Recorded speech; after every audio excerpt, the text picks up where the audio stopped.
ಇವತ್ತಿನ ಇನ್ನೊಂದು ಕಾರ್ಯಕ್ರಮದಲ್ಲಿ ಇಂಡಿಯಾದ ಡೈವರ್ಸ್ ಅಕ್ಕಿ ಮತ್ತು ರಾಗಿ ಡಿಸ್ಪ್ಲೇ ಇದೆ. ಇದ್ರ ಬಗ್ಗೆ ಒಂದು ಸೆಷನ್ ಇತ್ತು. ಮೋಸ್ಟ್ ಆಫ್ ದ ಟೈಮ್ ನಾವು ಹೇಗೆ ಅಂದರೆ ಮನೇಲಿ ಇವಾಗ ನಮ್ಮದು ಅದು ಅಕ್ಕಿ ಡೈವರ್ಸಿಫಿಕೇಷನ್ ಹೊರಟೋಗಿದೆ. ಒಂದೇ ಅಕ್ಕಿ ತಿಂತೀವಿ ನಮ್ಮ ಮನೇಲಂತೂ ರಾಜ್ಮುಡಿ ಬ್ರೌನ್ ರೈಸ್ ಲೆಕ್ಕದಲ್ಲಿ.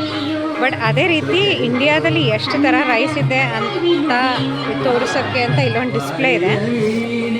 ಇದು ಡಿಫ್ರೆಂಟ್ ಟೈಪ್ಸ್ ನೋಡಿ ಹೆಂಗಿದೆ ಅಂದರೆ ಬ್ರೋಕನ್ ರೈಸ್ ಅಂದ್ರೇ ಬೇರೆ ಒಂದು ಕ್ಯಾಟಗರಿ ಇದೆ. ದೋಸೆಗೆ ಬೇರೆ ರೈಸು, ಇಡ್ಲಿಗೆ ಬೇರೆ ರೈಸು, ಡಯಾಬಿಟಿಸ್ ರೈಸು,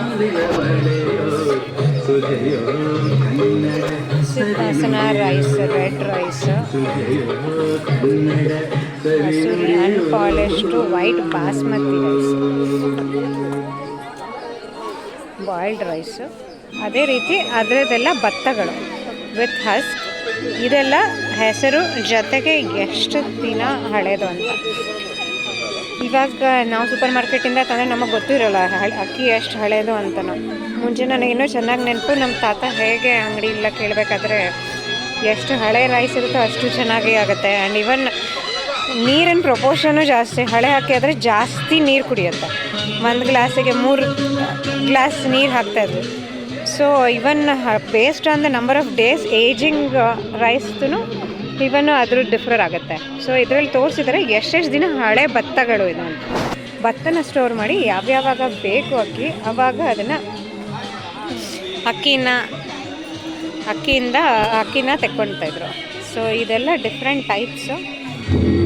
ಎಷ್ಟು ಥರದ ಅಕ್ಕಿಯ ವಿವಿಧ ಜಾತಿಗಳಿದೆ ಇಂಡಿಯಾದಲ್ಲಿ ಅಂತ ತೋರ್ಸೋಕ್ಕೆ ಇದೊಂದು ಡಿಸ್ಪ್ಲೇ. ಇವತ್ತು ಅವ್ರದ್ದೇ ಸೆಷನ್ನು ಇತ್ತು. ಆ ಸೆಷನ್ ಜೊತೆಗೆ ಇದೆಲ್ಲ ಡಿಫ್ರೆಂಟ್ ಟೈಪ್ಸ್ ನೋಡಿ ಎಷ್ಟು 145 ಡೇಸ್, 100 ಡೇಸ್. ಇದ್ರ ಹೆಸರುಗಳ ಯಾವುದು ನಮಗಿನ್ನೂ ಗೊತ್ತಿದೆಯೋ ಅಲ್ವೋ ಅಂತಲೇ ಗೊತ್ತಿಲ್ಲ. ಒಂದೇ ಹೆಸರು ನನಗೂ ಗೊತ್ತಿರೋದು ಸೋನಾ ಮಸೂರಿ ಅಂದರೆ ಕರ್ನಾಟಕದ ಅಂತ. ಇದರಲ್ಲಿ ಸೋನಾ ಮಸೂರಿ ಕಾಣಿಸ್ತಾನಿಲ್ಲ. ಇವಾಗ ಅನಿಸುತ್ತೆ ಸೋನಾ ಮಸೂರಿ ಅಂದರೆ ಮಸೂರಿಂದ ಬರ್ತಾಯಿತ್ತೋ ಏನೋ, ನಾರ್ತ್ ಇಂಡಿಯಾದಿಂದ ಬರ್ತಾಯಿತ್ತೋ.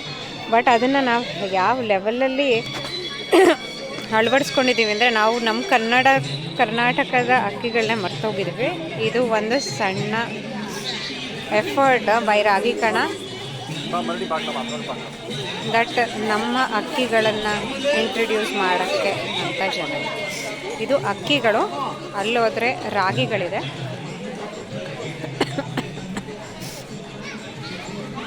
ಇದು ರಾಗಿ ತೆನೆಯಿಂದ, ಅದು ಕರಿ ಕಡ್ಡಿ ರಾಗಿ ಅಂತೆ. ಇದರಲ್ಲೂ ಹಸಿರು ಕುಂಬಿ ರಾಗಿ, ಇದರಲ್ಲೂ ಡಿಫ್ರೆಂಟ್ ಟೈಪ್ಸ್ ಆಫ್ ರಾಗಿ ಇದೆ. ಬೆಣ್ಣೆ ಮುದ್ದು ರಾಗಿ, ಚಾಮರಾಜನಗರ ರಾಗಿ, ಕರಿಮುಂಡಿ. ನಾನು ಇಲ್ಲೇ ಒಂದು ನೋಡಿದ್ದೆ, ನಾಚನಿ ಅಂತ ಬರ್ತಿದ್ರು ಇಲ್ಲಿ. ನಾನು ಯಾವಾಗಲೂ ನಾಚನಿ ಅಂತ ನಾನು ನೋಡಿದಾಗ, ನಾಚನಿ ಅಂದರೆ ಮರಾಠಿಯಲ್ಲಿ ರಾಗಿ ಅಂತ ಅಂದ್ಕೊಂಡಿದ್ದೆ. ಬಟ್ ಇಲ್ಲಿ ನೋಡಿದ ಮೇಲೆ ಗೊತ್ತಾಗಿದ್ದು ಅದು ರಾಗಿಯ ಒಂದು ಜಾತಿ ಅಂತ. ನಾಚನಿ ಅಂದರೆ ಅದು ಒಂದು ಮೋಸ್ಟ್ಲಿ ಅದು ಮಹಾರಾಷ್ಟ್ರದಲ್ಲಿ ಬೆಳೀತಾ ಇದ್ರೋ ಏನೋ. ಸೊ ಅದಕ್ಕೆ ಅಂತ ಮಹಾರಾಷ್ಟ್ರದಲ್ಲಿ ಮೋಸ್ಟ್ಲಿ ಇವಾಗಲೂ ನಾಚನಿ ಅಂತಲೇ ಕರೆಯೋದು ರಾಗಿನ.